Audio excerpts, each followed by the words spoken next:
কি করেছেন? আমরা শান্তিপূর্ণভাবে সকাল থেকে আমাদের সমাবেশ আমরা করে আসতেছি। আমরা কোনো বিশৃঙ্খলা করিনি।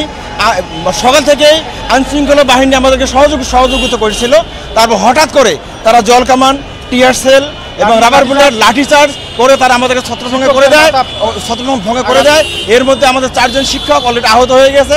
তারা এখন পুলিশ হেফাজতে আছে। তা আমাদের এখন কথা হলো, আমাদের দাবি এখন জাতীয়করণ ছাড়া আমরা কখনো আর ঘরে ফিরে যাব না।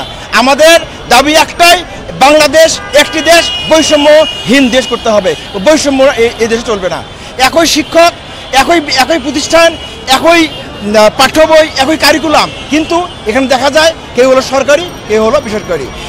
একই স্টুডেন্ট সরকারি স্কুলে পড়াশোনা করে পায় সরকারি স্কুলের সার্টিফিকেট, আর ওই স্টুডেন্ট বেসরকারি স্কুলে পড়াশোনা করে পায় বেসরকারি সার্টিফিকেট। এটা আমি বলবো জাতির জন্য এটা একটা কলঙ্ক।